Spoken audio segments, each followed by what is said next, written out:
Okay, we're going to kick off tonight's heavy proceedings with some information on a new American band who've been helped along the way by the likes of Mark Slaughter, Dana Strum, John Bon Jovi and Snake from Skid Row. They're called Firehouse, and back in the summer of '88 they travelled to Los Angeles for recording sessions produced by Mark and Dana of Slaughter. The following year, while still playing under their original name of White Heat, the band played a North Carolina club gig for a wildly enthusiastic crowd, which included John Bon Jovi and Richie Sambora. John got up to jam with the band and later offered his enthusiastic support and a thoughtful critique of their material. 3 months later, John, along with Skid Row guitarist Snake, showed up at another gig, and John offered to take vocalist CJ along on the Bon Jovi Skid Row tour just to give him a chance to observe an arena-level roadshow at first hand. Partly due to John Bon Jovi's support, the band was signed to Epic Records and shortly before inking the deal, changed their name to Firehouse. Now, many of the tracks on their early Slaughter-produced demos ended up on their self-titled debut LP, which, incidentally, was recorded in a converted 17th century dairy farm. Here's the first single, a radio-friendly rocker called Don't Treat Me Bad. Now, Headbangers Ball invites you to take a trip to Guitar Heaven, which, despite all the classic American guitars it contains, is actually located in Japan. The Tsumura Guitar Museum, open only by appointment to interested musicians, is a collection of some of the most celebrated and rarest instruments produced in the States. One man got to pay a visit recently, Bon Jovi guitarist Richie Sambora. Here's what he found.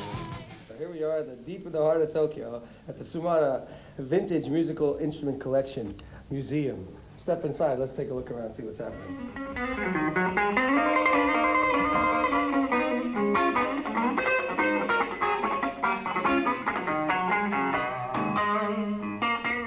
1958 Flying V. They probably just made about how many? 30, 35 of these? Come here, I'd like to introduce you to Mac here. Mac is a good friend. He's a friendly proprietor here at the Tsumura Museum. He owns a lot of these guitars.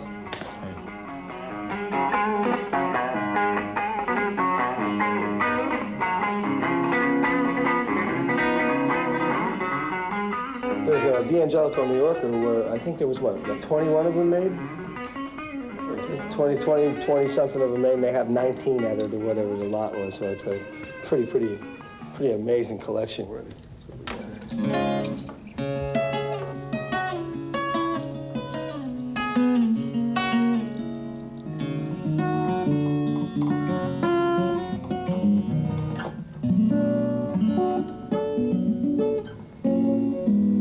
Something like this be valued at? Maybe about $80,000. $80,000, ladies and gentlemen. Oh, unbelievable. This one was recorded amazing.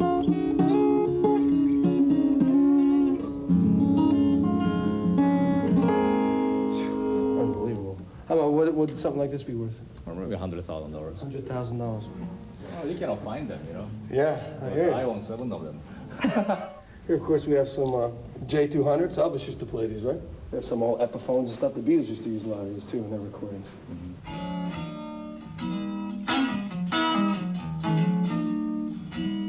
The wind cries Mary. These are citations. There was, how many of them? 23 made? And you have 19 of them here. And this is, wow, it sounds unbelievable.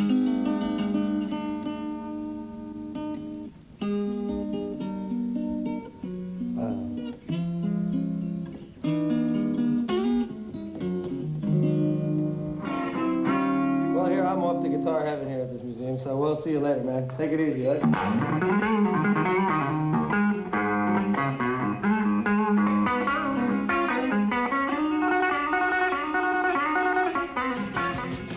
Yeah, and you will see Richie later because Richie, along with Motley Crue, are amongst the features artists on the soundtrack to US comic Andrew Dice Clay's feature film debut, The Adventures of Ford Fairlane.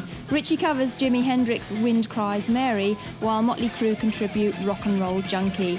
Expect a solo album from Richie in the spring, but for now, here's an acoustic version of that Bon Jovi classic, Livin' on a Prayer.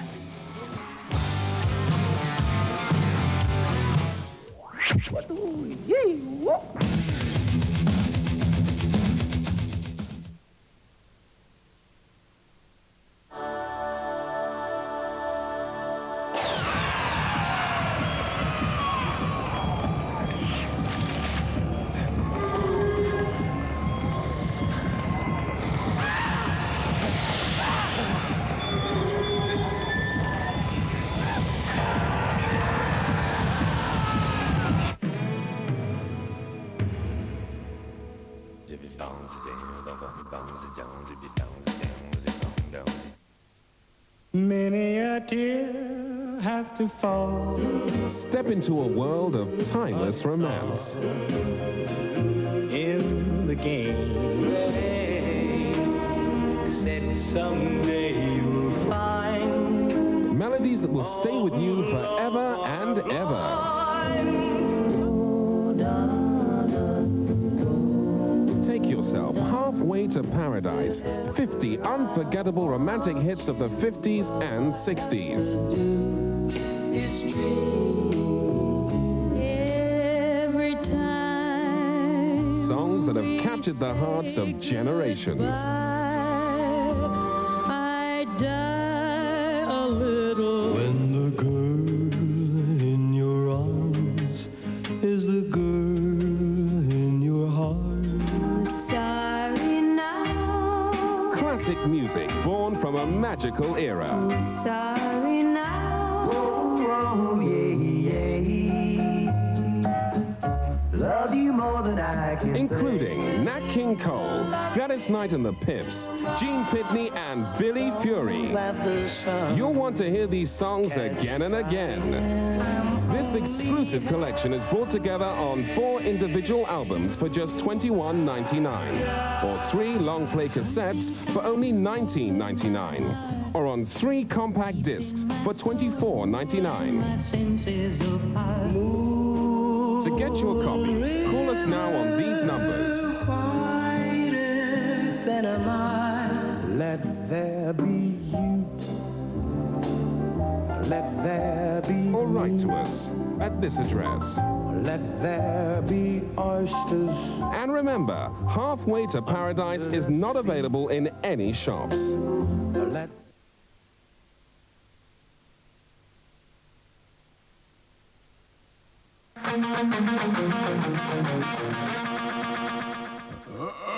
I have to go to America tomorrow.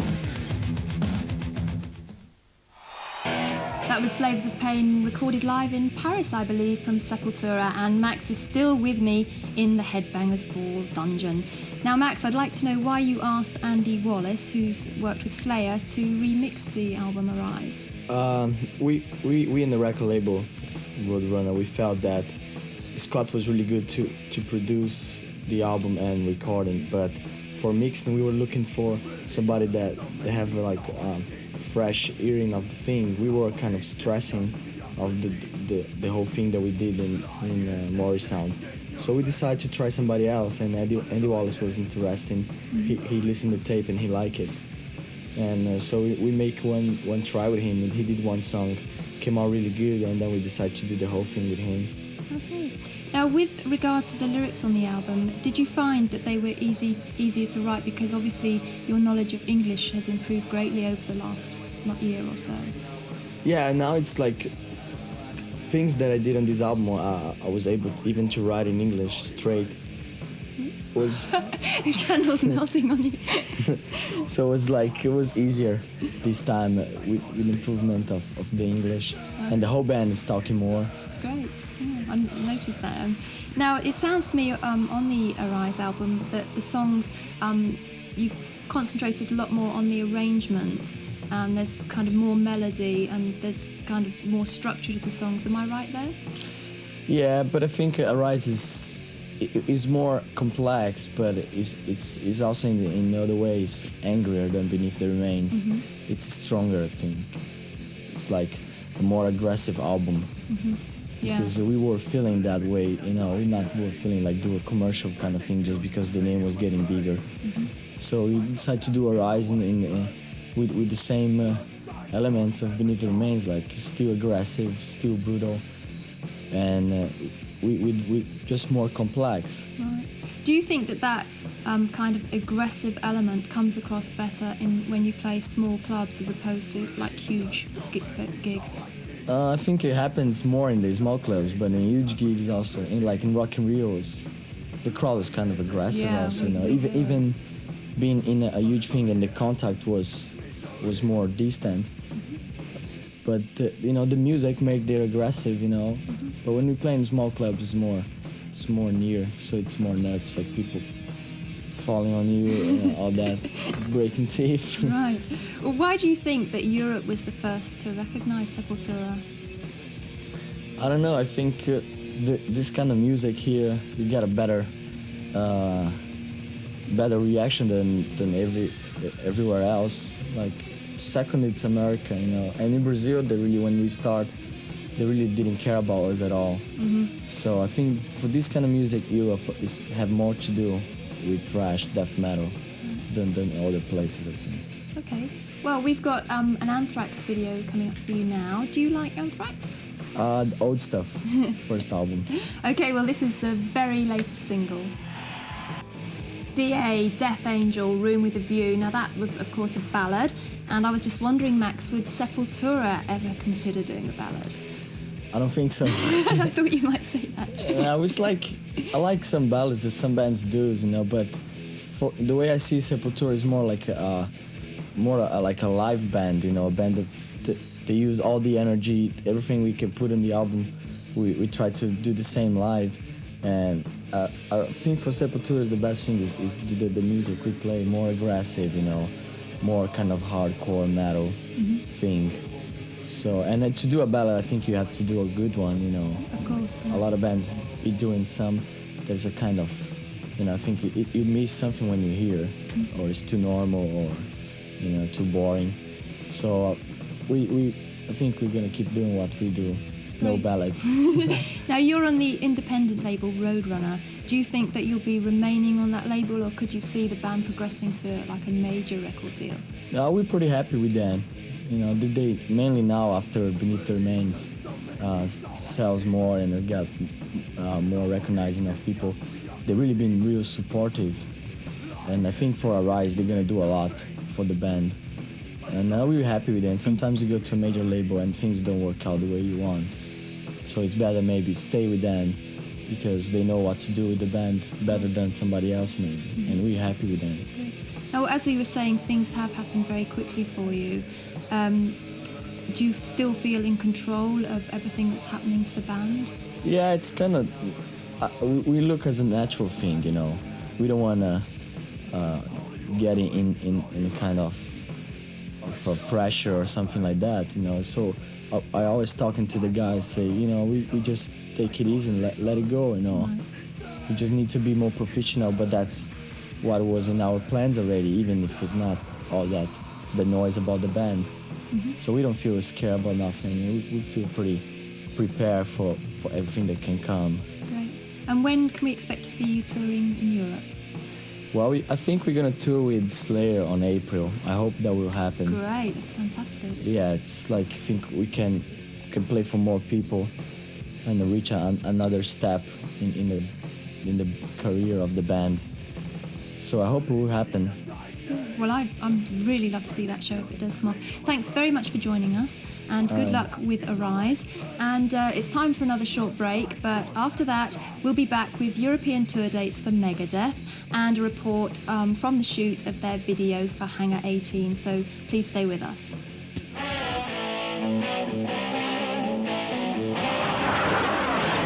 So, that guy's a karate expert.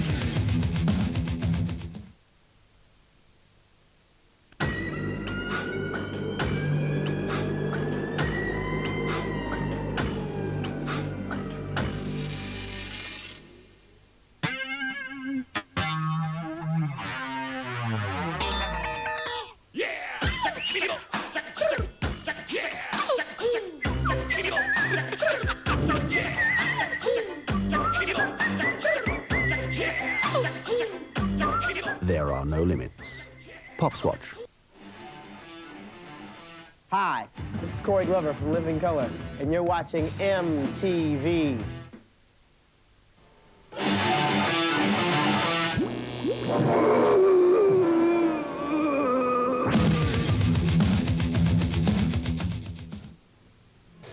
Alice in Chains, supporting Megadeth throughout Europe, come hell or high water. Yes, the band are determined that their tour will happen despite security fears with regard to the Gulf War. In fact, it could be said that Megadeth have their own unique relationship with the crisis.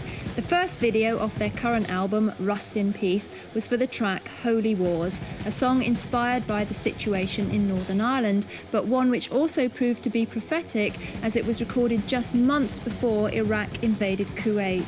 The band recently shot the second video from the album at a warehouse in Los Angeles. It's for the track Hangar 18, and if this one proves prophetic, then we're all in for some incredible headlines. Because, as we found out when we paid a visit to the set of the video, Hangar 18 purports to tell the truth about UFOs.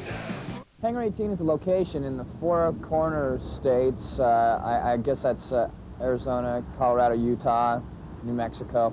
It's a place where the government allegedly is housing foreign aircraft. They don't want to say alien aircraft, so they say foreign. Hangar 18, according to a conspiracy theory going back to the 1940s, is the alleged secret government storage area for crash-landed UFOs and the remains of their alien crews. Around the 50s or 60s, an aircraft had fallen to Earth, and through the crashing, when it plummeted to the ground, it had broken up, and the government covered it up. When a farmer had said that it was an aircraft, they said it was a weather balloon.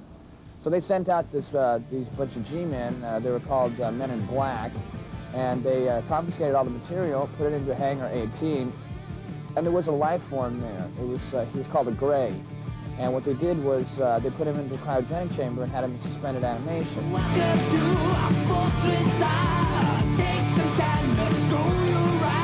Nick Menza, our drummer, is way into this stuff.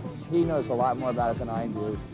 Maybe he's just a little bit more gullible than I am, I don't know, but he tells me a lot of this stuff, and you know, I can believe it. It was the last song to be created on the album, and I like it, you know.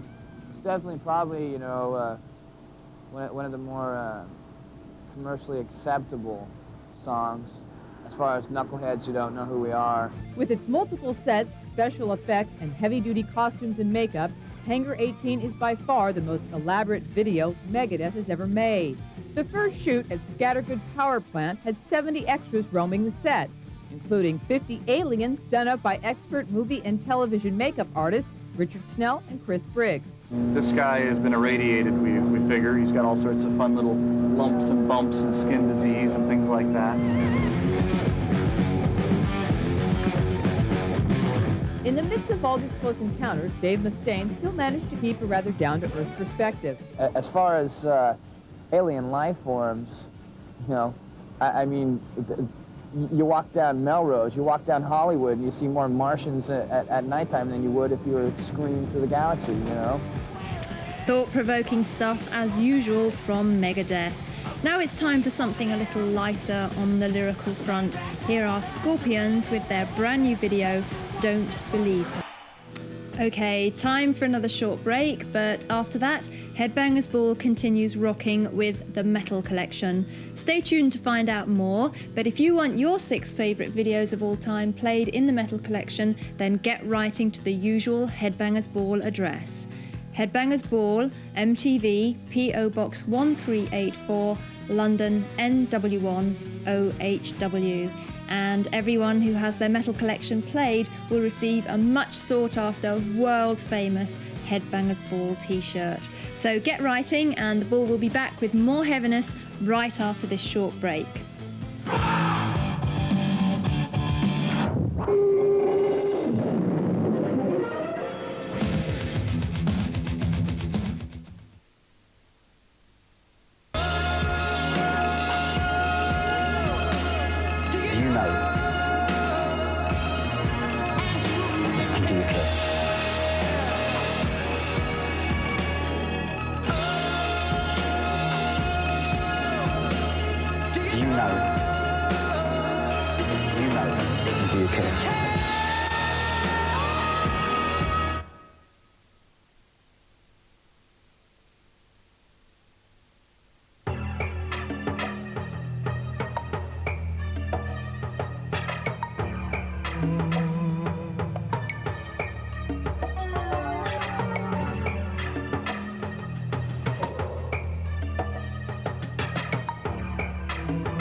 Welcome back to the final part of Headbangers Ball, the part of the show known as the Metal Collection. We'll be playing out the rest of the programme with back-to-back, uninterrupted videos. This week's category has been suggested to us by Anders Flankin from Sweden, who wanted to see a metal collection of Scandinavian bands. No problem, Anders. Here we go with Shotgun Messiah and Shout It Out.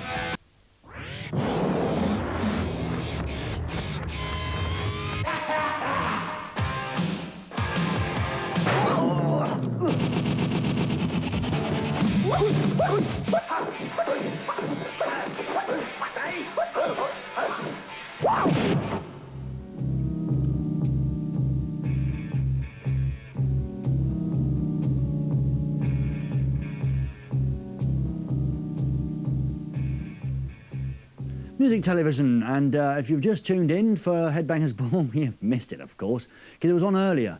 It's on earlier now. A lot of people wrote in to complain to MTV, and in particular wrote and complained to me that Headbangers Ball was... What's wrong? Nothing? Oh, sorry. OK, I'll just carry on.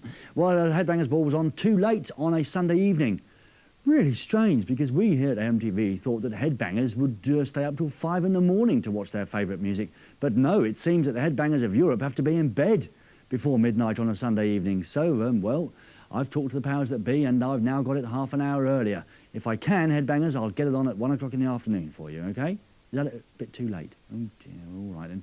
OK, well, we won't get it on at all then. Not happy. Still, hope you're happy with that new scheduled time, and what a good programme it was too. Continuing the fine music here on MTV, here's a song, a load of stars all singing about some guy called Peace. I don't know who he is either, but we all want to give him a chance because I think everyone deserves a chance. So, Peace, yeah, well, he's worth a chance too, I reckon. So here we go. Give Peace a chance, say various artists.